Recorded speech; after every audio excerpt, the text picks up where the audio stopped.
Kamala Harris are hardly deep thinkers. Oh boy, Tucker said Kamala. All Oh, CNN will be coming after you tonight. If you ask them, Woo! Oh, I love it. Existential threat that America faces, Russia, Iran. But number one on the list would be institutional racism. That's the biggest threat we face. Neither one of them can define that term, obviously. Joe Biden gave a speech about it this summer. He didn't even try to define it. He just declared that institutional racism is everywhere. Apparently it is, and they're telling institutional racism caused Kamala Harris to drop out of the presidential primary just as she was about to lose her home state. It's what made that Minneapolis cop murder a man. The crops failed in ancient Rome, the authorities blamed the gods, but when Democrats don't like something, they blame institutional racism. You've seen a lot of this. But that does not mean that institutional racism doesn't exist. The Justice Department just made a pretty strong case that it does exist. The DOJ has concluded that Yale University in New Haven, Connecticut, systematically discriminates against Asian and white applicants. There's not really any question about the evidence. It's overwhelming. The DOJ looked at Yale's admission practices over an 18-year period. What did they find? Quote, Asian American and white applicants have only 1/10 to 1/4 the likelihood of admission as African American applicants with comparable academic credentials. They caught Yale cold. Yale hasn't even denied it, really. It's true. And by the way, everybody knows it's true. Ask any Chinese or Korean American parent you know. They're highly aware of this. Because affirmative action has its advantages. But he's not going to Princeton. Not really. Get into Boston College because he's the wrong color. Is there a single American who doesn't know this? Everybody knows it. Are we okay with that? Shut up, say Democrats. Stop talking about it. It's not a real problem. As one New York Times writer put it, quote, Justice Department working overtime for those marginalized, oppressed, upper-class white students able to go to Yale, looking after Main Street. As if that's what it's about. What would be funny would be to see what would happen if Ivy League schools stopped admitting the low IQ children of famous liberals. What would they think of that? People like CNN's Chris Cuomo, who went to Yale because his dad was the governor of New York. Would the New York Times support that? Shutting down the pipeline for the kids of Democratic politicians to Brown, Yale, Princeton, Harvard? Oh, no. That would hit them where they live. But discriminating against some Korean kids so we can feel virtuous? Oh, yeah, we're for that. Another New York Times writer put it this way, quote, it is not discrimination to take into account systemic inequality. Oh, right. So in other words, it's not discrimination to discriminate as long as I'm the beneficiary of the discrimination. Okay, so that's how it works. But isn't that how the Jim Crow South worked? Yeah. But the left doesn't care about details. According to the New York Times, if you're an African-American student who got a Mercedes from your parents for your 18th birthday, you were the victim of systemic inequality. You need a 200-point bonus on your SAT. But if you're a kid from Appalachia who grew up in a trailer park without parents and had to work your way through high school at Crystal Burger, you were the beneficiary of systemic racism. Not one person believes that. It's absolutely ridiculous. It makes no sense. It's insulting to all of us. It's degrading to all of us because it's too unfair. But they don't care. The goal isn't to convince you. The goal is to make you as cynical as they are. Facts. They think they can accomplish that, and maybe they can by rubbing their total lack of moral standards into your face.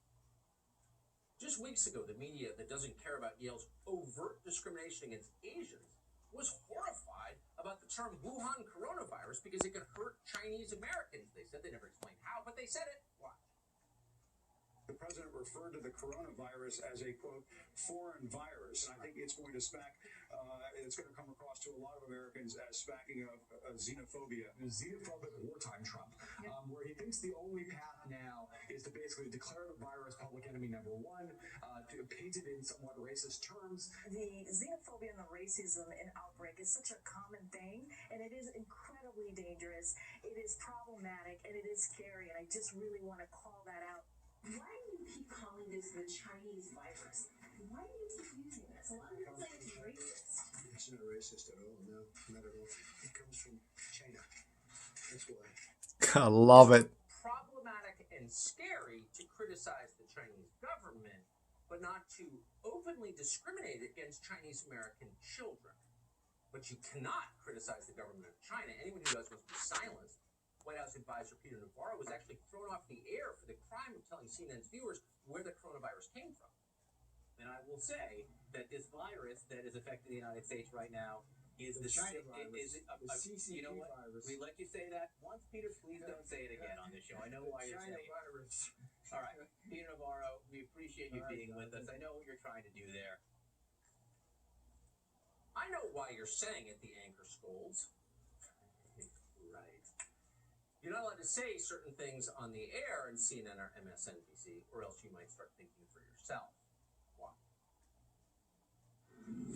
The Wuhan coronavirus has now surpassed the 2003 SARS outbreak. The first U.S. case of Chinese coronavirus was confirmed at one of her hospitals. Inside that building is the world's first lab-grown copy of the Wuhan coronavirus outside mainland China. The Chinese coronavirus death toll has jumped to at least 26 people. The death toll from the Wuhan coronavirus spiked today. The Chinese virus, the coronavirus. Hypocrisy for me, This but time, not for the thee. Chinese coronavirus death toll has jumped to at least 26 people and sickened at least 835 people.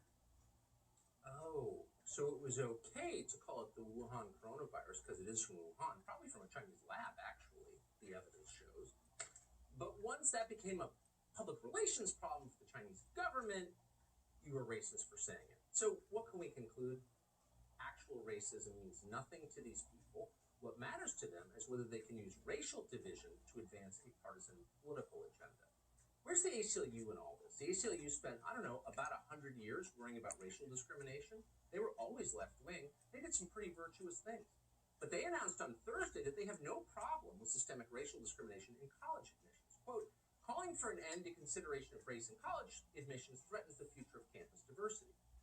Oh, in other words, says the ACLU, we need racism because it brings us diversity.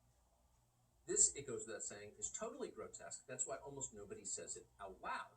They don't want you to talk about it because they can't defend it. And in fact, Affirmative action needs to be banned. Needs to be federally banned. If you can't get into college on your own merits, not based on your skin color, it's ridiculous. Absolutely ridiculous. We can't say this enough. That's how shocking it is. In the 1990s, Californians passed, by popular vote, Proposition 209. That recognized that giving racial preference is wrong. It's morally wrong. The Democrats have changed their view. Now they understand that discrimination is key to their goals. A caste system, a system in which Americans are rewarded or punished based on how they were born, allows them to take and maintain power. So in some ways, the man who started this debate, at least in the modern era, is a man called Ward Connerly. He's the president of Californians for Equal Rights. He's the author of the original California anti-discrimination law that Kamala Harris and others are now trying to overturn.